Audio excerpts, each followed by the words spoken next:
짜고 치는 고스톱은 없다. 우리도 대본 없이 토론한다. 지역 대표 스피커 두 분과 함께하는 YMCA 토론 시간입니다. 여수 순천 YMCA 김대희 김석 사무총장 두 분 어서 오십시오. 네, 안녕하십니까. 5월의 첫 시간입니다. 한 주 어떻게 보내셨는지 먼저 김대희 총장께 여쭙겠습니다. 네, 저 여수 YMCA는 지난주 토요일에 유지지도자 연수를 낭도 둘레길로 갔는데요. 유지지도자라고 한다면 YMCA만이 사용하고 있는 독특한 용어라고 할 수 있는데요. 유지 지도자요? 네네네. 지방의 유지 지도자 그런 뜻일 겁니다. 아마, 예. 그거 아닙니까? 그거 네. YMCA에서 맞습니다. 유지다 뭐 이런 맞습니다. 거죠. 예. 현실적으로 이제 그런 개념인데 YMCA는 회원들을 대표하는 분들이 많이 있습니다. 이사들 그리고 회원클럽의 임원 또 각 위원회 전문 운동을 고민하는 전문가들이 모인 위원회가 있는데요. 이분들을 YMCA 유지 지도자라 그러고 뭐 오늘 김석 총장님처럼 전하 김석 사무총장들 간사 요 사람들은 전문 지도자라 그래요. 그러니까 이 유지 지도자와 전문 지도자가 하나의 수레가 되어서 양쪽 바퀴를 유지하는 행태로 Y는 운영하는데 그만큼 유지 지도자하고 실무 지도자, 전문 지도자가 항상 만나고 논의하고 토론하는 것은 굉장히 중요한 운동의 축인데요. 그러다 보니까 1년에 여수 Y는 유지 지도자 학교를 하게 되거든요. 학교. 그중에 상반기는 소풍을 가자. 학교니까 소풍 가야 되잖아요. 네네. 그리고 이제 하반기 9월 달에는 공부를 하자.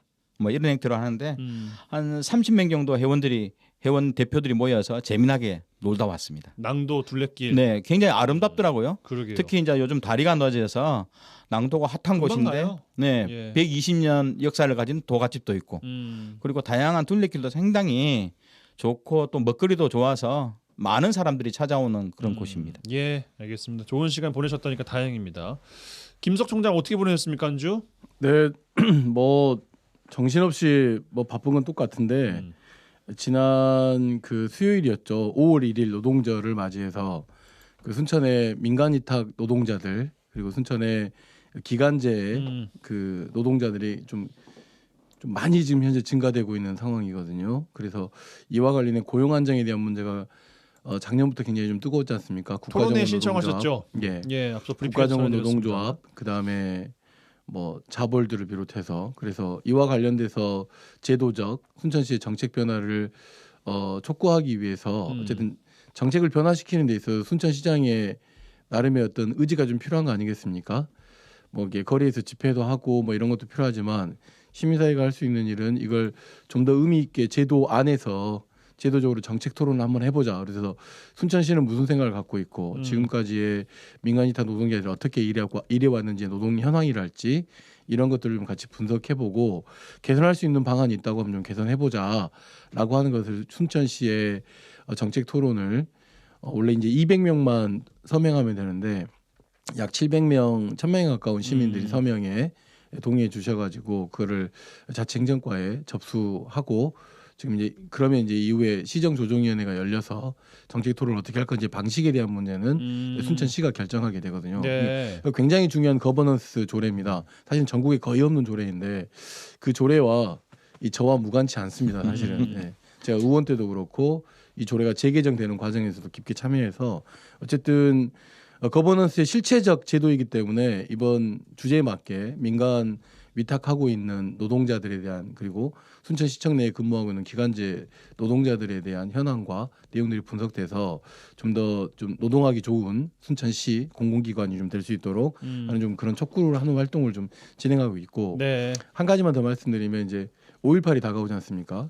이 순천 YMCA가 순천 5.18 광주민주화운동 행사위원회를 맡고 있습니다. 그래서 5월 18일 당일날 시민들하고 함께 역사현장을 탐방하려고 하니까요. 아직 광고가 나가지는 않았습니다만은 시민 여러분들께서도 함께 좀 참여해 주셔서 함께 5.18을 좀 생각하고 그다음에 민주주의를 생각하는 그런 시간을 좀 가지려고 계획하고 있습니다. 예. 그 앞에서 제가 브리핑에서 전해드려가지고 뭐 이야기를 꺼내셨으니까 오늘 주제는 아닙니다만 좀 질문을 또 드려보면 그 노광규 시장께서 민간위탁 노동자 관련된 이야기 그 최근 보니까 뭐 유관기관 단체장들을 초청하거나 아니면 대학에 가서 그 관련된 현안을 설명하는 자리들을 좀 잇따라 가지시더라고요. 그것과도 좀 무관치 않아 보이는 행보 같은데 토론회는 무조건 열어야 되는 거예요? 아니면은 열어도 네, 되고 아니어도 무조건 되는 열어야 됩니다. 무조건 열어야 돼요? 무조건 열어야 되고 그동안에 그 정책 토론을 통해서 변화된 사항들이 되게 많습니다. 순천시의 그 로컬 푸드 그 시민 자회사 만들었던 것도 정책 토론을 통해서 저희가 그 열어서 문제를 그 시민 회사를 만든 긍정적인 효과를 만든 게 있고 두 번째는 그 풍력 발전소 거리 관련된 조례 개정 맞아요. 관련해서도 이 정책 토론을 통해서 한 방에 그 문제를 좀 잠재웠던 것도 있기 때문에 이게 뭐냐면 서로가 가지고 있는 굉장히 그 주장과 주의가 그 대립하는 경우가 있잖아요. 그럼 이게 어떤 근거에 의해서 또는 어떤 제도적 어떤 정책적 방향에 의해서 이루어져야 되느냐는 대단히 좀 중요한 회의입니다. 그래서 뭐 정책 토론회와 관련해서 방금 그 이용선 아나운서가 이야기한 것처럼 그 노광규 시장은 어쨌든 이 문제와 관련해서 굉장히 좀 뭐 좀 난감하기도 하고 또는 강경한 입장을 강경한 입장이기도 하잖아요. 보였어요. 예. 근데 그런 순천시의 입장을 좀 그러니까 공식적인 자리에서 한번 토론을 해보자라고 하는 것이기 때문에 대단히 좀 의미 있게 또 시장은 시장 말을 하고 또는 시는 시 말을 하고 우리는 우리 말을 해서 가운데 교차점이 있다고 하면 개선되면 좋은 일 아니겠습니까? 알겠습니다. 네, 그런 예. 취지다. 자, 주제로 들어가 보겠습니다. 한 주간 뜨거웠던 이슈 꼽아보면 월요일에 열렸던 영수회담 꼽을 수 있을 것 같습니다. 뭐 1시간 한다더니만 한 2시간 뭐 10분 했다라는 또 기사도 많이 나왔었고 그래서 결국 무슨 이야기를 하고 왔냐 이번 주 후반에 보니까 그렇게 뭐 소득은 찾아볼 수가 없는 것 같은 그런 느낌이 좀 듭니다. 뭐 더 봐야겠습니다만 대통령실 브리핑 통해서 의제에 대해서 윤 대통령과 이재명 대표 의견을 전해드렸고 의대 증원에 대해서는 불가피하다라는 공통점은 확인했던 것 같아요. 화제를 모았던 전국민 25만 원 민생회복지원금 지급 이견을 확인한 것 같습니다. 여러 의제들 가운데 오늘 뒤에 말씀드렸던 전국민 25만 원 민생회복지원금 이야기 좀 나눠볼까 합니다. 우선 그 영수회담은 두 분께서도 관심 갖고 보셨을 것 같은데 김대희 총장 어떻게 보셨습니까? 네, 그 이재명 대표도 이야기를 했는데요. 대통령 이렇게 만나기가 특히 국회의 과반 이상을 차지하는 제1당 대표가 대통령을 2년 만에 만난다는 것. 뭐 실제로 좀 만나는 것이 너무 좀 힘든 세상이라고 좀 보는데요. 실제로 뭐 결과를 놓고 그 봐라 예상대로 별 성과는 없지 않냐라고 하지만 저는 뭐 이재명 대표가 미리 준비한 15분 동안 발언이 없었다면 맹탕이었을 건데 어떻든 이번 총선을 통해서 나타난 민심을 그대로 전달하는 15분은 굉장히 중요했다. 예. 아마 이게 곧바로 비공개 회담으로 가버렸다면 아마 온갖 비난만 나왔겠죠. 왜 만났는지. 하지만 나름대로 뭐 대통령은 그럼에도 불구하고 최상병 특검이라든가 김건희 여사 특검 이런 문제는 비공개 논의에서도 전혀 비공개 자리에서 논의 자체가 없었다고 하니요. 대통령의 변함은 여전히 없을 거다. 그대로 갈 거다. 그래서 뭐 한편으로는 주변 사람들 만나봐도 국민들은 그거 봐라 3년도 아깝다. 뭐 이런 여전히 이야기가 나오지만 어떻든 그래도 뭐 야당 대표가 대통령 만나서 국민들이 원하는 것들을 시원하게 이야기하는 것. 그럼 대화가 뭐 어렵습니까? 그렇죠. 예, 이렇게 뭐 하면서 못 만날 사람들도 아닌데. 네, 그러면 아마 정부에서도 여당에서도 이런 내용을 보면서 민심을 제대로 이해하고 또 국회 내 논의할 때는 야당 대표가 요구했던 내용들을 또 국회 내에서는 나름대로 고민하는 척이라도 할 거라고 보는 거거든요. 예. 이런 과정들이. 그래서 저는 나름대로 만나는 것 자체는 의미 있었고 특히 15분 발언은 굉장히 국민들 이야기를 그대로 전달했던 측면이 있어서 나머지 조건에 대해서는 뭐 그렇다 하더라도 저는 만난 것 자체는 저는 굉장히 좋다고 봅니다. 근데 최상병 특검 그 본회의 통과되는데 강하게 또 유감을 표하면서 대통령실에서 거부권 행사 예고를 했잖아요, 사실상. 강경 대응한다는 그렇죠. 식으로 이야기를 해서 예. 되게 좀 놀라웠는데 저는 이제 영수회담 보면 일단 잘 된 거라고 생각해요. 그 회담 자체는. 예. 왜냐하면 2년 넘게 안 만나고 있다가 만난 것이고 그다음에 여야가 어쨌든 협치라고 하는 주제로 논의를 시작한 건 되게 의미가 있는 일이라고 생각하는데 이제 그 외적인 것을 저는 이제 본질적인 것은 김대희 총장님이 이야기했다고 하면 외적인 것은 참 대통령실이 일을 못하는구나 그런 생각을 했어요. 보통 예전에 보면은 김영삼 대통령도 그렇고 그다음에 뭐 그 이명박 대통령도 그렇고 박근혜 대통령도 그렇고 보면은 그 여당의 대표를 만날 때 문 밖에 와서 같이 걸어가고 이런 모습들을 좀 연출하면서 협치라고 하는 게 의제 밖에서도 굉장히 그 분위기를 만들어냄으로써 만들어내는 것들 있잖아요. 네. 그런 것 없이 전 왜 그렇게 탁자가 그렇게 작은 거예요. 좀 옹삭하게들 앉아가지고 이거 되게 일을 못한다 이런 생각을 했고 두 번째는 의제 설정하는 게 그렇게 어려웠을까요? 가령 굉장히 좀 중점 의제를 설정해가지고 대통령실에서 제가 볼 때는 얻을 게 더 많았을 거라고 생각하거든요. 의대 증원 관련된 문제에 대한 민주당이 협조를 구할 수도 있었을 것이고 또 하나는 이번 총선 결과에서 나오는 민심에 대한 문제를 겸허하게 수용하면서 거기에 따른 내용들에 대한 국민을 위한 일이 무엇인지를 귀담아 경청하고 다만 굉장히 날카로운 의제들이 있잖아요. 결국은 최상병 해병 그 순직에 관한 특검법이 통과되긴 했지만 그 법에 대해서 좀 경청하고 그다음에 이제 가족 문제와 관련된 문제에 관련된 특검이랄지 이런 문제들에 대해서는 뭐 허심탄회하게 좀 이야기하면서 그 이후에 의제 설정을 못했다면 이후에는 좀 날카로운 의제들은 좀 제외하고 가능한 의제들부터 좀 해결을 하자. 그래서 국회에 좀 협조와 협의를 요청한다 이런 방식이었으면 좋았을 텐데 좀 그런 것들이 전혀 이루어지지 않은 가운데서 결국은 답답한 결과적으로는 결국 답답한 영수회담이 돼버린 꼴을 누가 만들었는가 결국 대통령실이 만든 것이라고 봐야 되겠죠. 그런 측면에서 대한민국의 이게 혼란스럽고 어려운 문제는 사실은 윤 대통령도 문제지만 대통령실도 상당히 큰 문제가 있다라고 하는 것을 확인하는 자리였던 것 같습니다. 김대희 총장님 또 할 거라고 생각하세요 혹시? 제가 보기에는 안 할 거라고 봅니다. 처음이 끝입니까? 네. 똑같은 생각하십니까? 저는 가능성이 있다고 봅니다. 왜냐하면 최상병 특검이 통과돼서 좀 날카로운 그 측면이 있지만 저는 이제 이재명 대표가 제기하고 있는 재난지원금, 그러니까 민생회복지원금 25만 원에 대한 결과를 도출하기 위해서라도 이건 어쨌든 국민들 많은 대다수가 지금 필요하다라고 하고 있는 것이잖아요. 그러면 대통령실에도 단순하게 포퓰리즘으로 내놓고 있는 논리가 대단히 야박하거든요. 그런 측면에서 부자들은 감세해주고 그다음에 세금은 제대로 거치고 있지 않은 문제에서 세수도 부족한 문제에서 소비 증진에 대한 나름대로의 여당과 대통령실 내에서의 논의가 좀 있을 거라고 보여지기 때문에 그런 부분들, 그러니까 민생과 관련된 문제들에 대해서는 협력할 수 있는 길은 열어놨다라고 보여집니다. 그렇기 때문에 말로는 반대하고 있지만 필요성에 대해서 아마 이후에도 제 바람입니다만 있었으면 좋겠습니다. 네. 바로 이야기를 좀 해보겠습니다. 이제 민생 회복 지원금에 대해서 두 분도 어떻게 생각하시고 청취자 여러분들께서도 어떤 부분에 대해서 좀 생각을 해보셨으면 좋겠는지 저희가 이야기를 좀 좁혀드릴 수 있을 것 같습니다. 지난 코로나19 시국에 긴급 재난지원금 지급이 됐어요. 뭐 기억하시겠습니다만 어디가 먼저 주고 어디가 조금 더 주고 해서 지역에는 그 이야기가 조금 더 많이 나왔었던 기억이 나는데 당시에 KDI에서 경제 효과와 시사점을 분석해서 발표했습니다. 소비 증대 효과가 30%밖에 나오지 않았다. 뭐 선별 타겟팅이 필요하다는 게 당시 연구에 참여했던 전문가 의견인데 회담 이후 대통령의 입에서 나온 결도 비슷하거든요. 그리고 이 마약이다, 이 현금 지급 마약이다라고 하면서 대통령이 이야기를 했고 그 후에 회담을 이제 가진 겁니다. 이게 뭐 과연 뭐 통과가 될지 어떻게 보시는지 김대희 총장께 먼저 드리겠습니다. 그러니까 현실적으로 이게 재정과 관련된 부분들은 행정부가 동의하지 않으면 현실적으로 국회에서 권한이 없잖아요. 네. 하지만 이런 내용들을 좀 압박할 필요가 있는데 현실적으로 재난지원 이제 민생회복지원금이죠. 현재 지금 물가가 상승되고 있는 상황 속에서 여당은 물가 상승과 또 미래 세대 주머니를 튼다라고 하는데요. 그래서 반대를 하는데 여당 쪽 입장을 들어보면 물가 상승은 벌써 이루어지고 있거든요.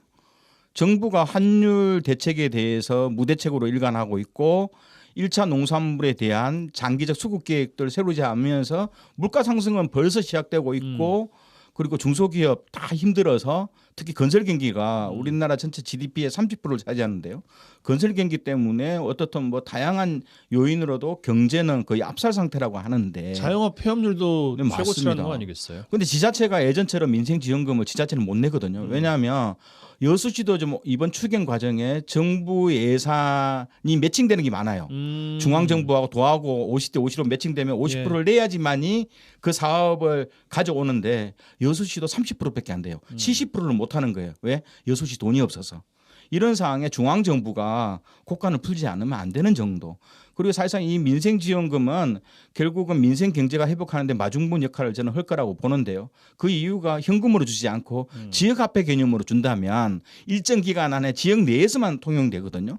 이런 행태로 한다면 지역 경제는 상당히 좋은 행태로 갈 거고 물론 이제 KDI 같은 경우는 한 30% 정도밖에 소비가 안 됐다라고 하지만 한국노동연구원의 여러 자료들 보면 소득과 관련된 한 70%까지도 올라갔다라는 맞아요. 그죠? 기관 간의 입장이 다른데 저는 어떻든 한 5, 6개월 사이에 지역 경제가 확실히 뜨는 거에 대해서는 동의합니다. 현실적으로. 우리가 그것을 한 2번 정도 재난지원금 코로나 시기에 보면서 실제로 지역 경기가 살아난 것을 너도 나도 이야기를 하고 있는 거거든요. 그런 측면에 올해 2024년도 이 어려운 그 국민 경제 속에서 민생 지원금 영역은 소중한 마중무 역할, 가뭄 속에서 담비의 역할을 저는 할 거라고 봅니다. 김석 총장님 총론 먼저 좀 주실까요? 네, 일단 뭐 민생회복 지원금 지급에 대해서 KDI가 효과가 없었다고 하지만 방금 김대희 총장님 말씀 중에서도 언급됐지만 노동연구원뿐만 아니라 사회정책학회에서도 그 소비 진작이 있었다라고 그 결과가 있고 또 네. 하나는 현실적으로 그 경기도에서 발표한 내용에 따르면 당시 그 재난지원금의 그 소비 효과가 약 1.85배 정도의 효과가 있었다라고 하는 내용이 나오는 이게 굉장히 좀 상충되는 의미가 있는 것이죠. 그렇기 때문에 말은 무슨 이야기면 30%가 됐든 1.85배가 됐든 효과가 있었다는 것으로 해석하는 게 맞죠. 그러니까 그 코로나 사태 이후에 세 차례에 걸쳐서 정부가 재난지원금을 지급했습니다. 1차 때는 가구당 거의 최대 100만 원까지 지급을 했었고 또 이후에는 그 피해 소상공인들에게 지원했지 않습니까? 1차 때 지원했던 100만 원씩 줬던 지원금이 약 14조 3천억이거든요. 근데 이제 24조 3천억만 지원된 게 아니라 각 경기도 뭐 곳곳에 자치단체에서 별도의 또 재난지원금까지 하면 그런 문제들이 좀 그 확산됐었죠. 근데 이것이 가지는 효과성은 예를 들면 KDI는 100만 원을 받았다라고 하면 30만 원만 소비하고 나머지 70%는 거의 뭐 그런 단어를 왜 썼는지 모르겠지만 저축이나 뭐 이런 방향으로 썼다라고 해서 굉장히 좀 논란을 일으킨 바가 있지만 네. 경기도가 발표한 거에 의하면 대략 그 경기도가 재난소득을 합쳐서 정부 지원까지 그 경기도까지 합치면 약 5조 1,190억 원을 냈는데 분석한 결과로는 약 그것보다 1.15배가 된 7조 4,444억 원이 나왔다는 결과가 있는 것에 대단히 주목할 필요가 있는 것이죠. 이제 앞서 주셨던 말씀처럼 물가 상승하고 그러면 우리가 소비가 굉장히 위축되잖아요. 네. 그다음에 월급도 오르지 않고 이러고 있는 상황인데 이런 것을 지금 민생회복지원금으로 국민당 25만 원을 지급하는 문제에 대해서 정부가 좀 굉장히 개방적으로 열어놓고 추진해야 된다고 생각합니다. 그리고 이런 재난지원금의 형태, 민생회복지원금의 형태는 우리나라만 있었던 건 아니에요. 1929년에 대공황 당시 미국에서도 있었고 그다음에 2008년 금융위기 때도 미국뿐만 아니라 대만, 일본에서도 유사한 경우가 있었고 과거 이명박 정부 시절인가요? 유류지원금도 줬던 경험도 있기 때문에 우리에게 그런 경험들이 많이 쌓여 있고 지금 현재 위축된 서민 경제의 어떤 지출을 확대하기 위한 방법은 현재 본인들이 가지고 있는 지갑에서 그 지출하는 것은 한계가 있는 문제이기 때문에 이 소비 증진이 일정 부분의 경기 부양을 위한 그 어쩔 수 없는 또는 필요한 굉장히 긴급 정책이라고 하는 것에 대해서 정부와 여당이 이 문제에 대해서 좀 열어놓고 조금 실현 가능한 범위를 좀 정하는 방식으로 좀 해결했으면 좋겠다는 생각을 갖고 있습니다. 근데 이제 실제로 국민의힘 여당 쪽에서 이제 반대하는 명분 중에 하나가 건전재정 이야기하는 거잖아요. 그래서 저는 이 이야기를 듣고 건전재정을 진짜 고민하는 정부이자 여당일까 고민해 봅니다. 왜냐하면 총선 기간에 하지 마라 하는데 대통령은 전국을 돌면서 1,000조 원을 뿌리고 다녔잖아요. 네. 1,000조 원이면 말로. 예. 네. 근데 어떻든 1,000조 원 쓰겠다고 했던 것은 건전재정 자체를 고민 안 했던 거거든요. 그리고 어떻든 작년만 해도 세수가 56조 원 정도, 56조 4천억 정도 세수 부족은 그 어디서 부족된지 너무나도 잘 알잖아요. 그래서 국회 내에서도 하지 말아라. 종합부동산세하고 법인세 영역인데 그건 나름대로 여유 있는 곳이거든요. 여유 있는 사람들, 여유 있는 곳에서 세금을 감면해 줬는데 그것은 주요한 수입 원천을 차단하는 거라서 건전재정에 악영향을 미친다고 누누이 이야기했는데 결국 13조 원이 국가의 경영에 큰 문제가 생길 거다 말한 것은 어불성설이라고 좀 보는 거죠. 알겠습니다. 한 8, 9분 정도 남았는데 한 세 가지 측면을 좀 여쭙고 이야기를 들어보고 싶습니다. 우선 첫 번째 포퓰리즘이다. 동의하십니까? 민생회복지원금 지급은 포퓰리즘이다. 국가가 왜 존재해야 되는 거죠? 정부가 왜 있어야 되는 거죠? 결국은 투표는 왜 하는 거고 선거는 왜 하는 겁니까? 결국은 포퓰리즘 안에는 국민의 답을 내렸다. 국민들의 선택을 기다리고 있는 거잖아요. 네. 지금 국민들이 가장 어려워하는 문제가 경제적으로 굉장히 어렵다는 거고 그런 문제에 대해서 재난지원금을 통해서 일정 부분의 그 문제를 해결하겠다 하는 것이 포퓰리즘이라고 한다고 하는 것은 굉장히 좀 망상에 가깝다고 생각합니다. 그리고 더군다나 대통령은 이걸 마약이라고까지 굉장히 정말 척결 대상에 예, 비유를 했어요. 마치 범죄자 이걸 주는 것도 범죄고 받는 것도 범죄다 이런 어떤 인식을 드러내 버렸는데 이건 마약은 아니죠. 일단은 굉장히 어려운 경제 문제를 직접 국민에게 지급하는 방식이 마약이다. 이건 문제가 있는 거죠. 알겠습니다. 그러면 사회복지 관련된 지급들도 지급하면 안 되는 거예요. 그러니까 이율 배반적인 생각인 것이죠. 그러니까 예를 들어서 정책 통로에 정책이라고 하는 것이 각각의 분야가 있는데 각각의 분야에서 지급하는 방식의 현금 지원성 지원 방식은 마약이 아닌 거고 직접 모든 국민에게 정말 효과성을 발휘하기 위한 방식으로 25만 원을 지급하는 것은 마약이다. 이건 어불성설이고 망상이다라고 생각하고 포퓰리즘은 아니다.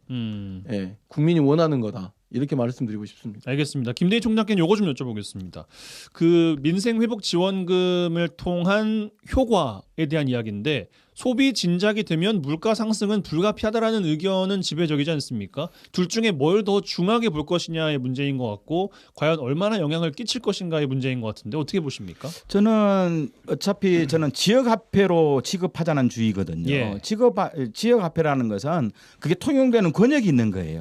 행정 범위 안에서 이루어지고 있고 그것은 대체적으로 어떤 상품이나 어떤 물품을 구매하는 영역인데 어쨌든 이게 물가 상승으로 정확하게 연결되지는 않습니다. 물가의 원인들은 이게 대부분 우리나라 물가들은 수출, 수입과 연동되는 측면이 좀 강한 거고요. 원자재 상승에 이게 1차 자원이라든가 원자재의 상승에 기인한 것이 많기 때문에 최종 소비 단계에서 국민들이 쓰는 것은 최종 소비 단계거든요. 소비 단계에서 어떤 지불 비용으로 지역화폐를 내기 때문에 물가 상승의 원인으로 가는 것은 좀 너무 확대 해석이라고 좀 보는 거죠. 예. 그러니까 당시에 보면은 사용 기한과 사용처가 좀 정해져 있기도 했지 않습니까? 그러니까 이게 KDI에서 이야기한 100만 원을 받아서 30만 원만 썼다라고 하는 것은 사실 현실 근거를 너무 왜곡한 측면이 있죠. 사실은 100만 원 다 쓸 가능성이 높아요. 네. 근데 이제 그만큼 원래 갖고 있던 돈을 안 썼을 가능성은 있겠죠. 그러니까 이제 원래 그러나 지갑에 들어있던 그렇죠. 돈. 원래 예. 가지고 지갑에 있던 돈을 쓰지는 않았던 거죠.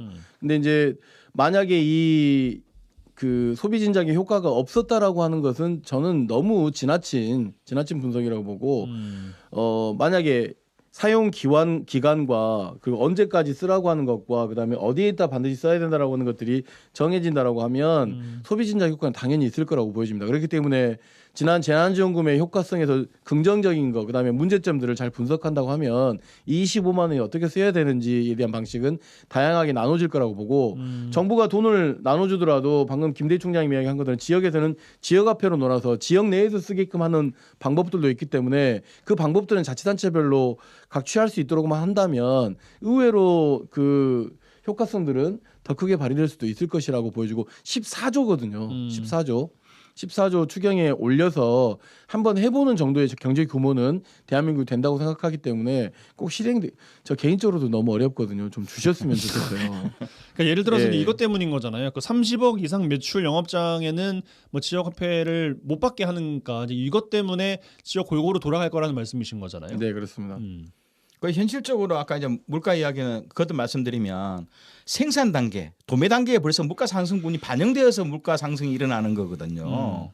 근데 보통 이제 우리가 지역화폐 개념은 우리가 쓰는 곳이 주로 어딘가요? 예를 들어서 뭐 동네 마트, 예, 뭐 식당이라든가 주유소, 아니면 식당. 뭐 옷을 산다거나 그렇죠. 뭐 이런 형태거든요. 자녀들 학용품을 산다거나 이런 최종 단계에서 물가 상승 반영률은 굉장히 낮거든요. 크진 않을 것이다. 현실적으로. 그리고 하고 제가 봐도 제가 알고 있는 한 100여 명 사람들을 봐더라도 지난 코로나 시기에도 지역화폐로 받아서 저축을 했다는 사람은 전 못 들어봤거든요. 그건 저축할 수는 없죠. 그러죠. 뭐 그 상품권 깡을 해가지고 현금을 그러죠. 하지 않는 획득하는 거 이상은. 아니고서는. 그래서 기존에 있는 돈을 좀 불법입니다. 안 썼을 수는 그러죠. 있지만 저축을 했다거나 뭐 잉여로 남겨놨다거나 하는 것은 제가 볼 때는 너무 좀 지나친 거다. 알겠습니다. 한 가지 더 짚어볼 게 있는데 그 복지 이야기하면 늘 따라 나오는 게 뭐 보편적 복지냐 선별적 복지냐잖아요. 선별적 복지가 중요하다고 정부는 계속 이야기를 하고 있습니다. 어떤 답변 주시겠습니까? 선별적 복지를 주장하는 사람들은 대체적으로 보수적 이념을 갖고 있는 분들이죠. 그러나 전통적인 논란이긴 그러나 하죠. 행정이나 뭐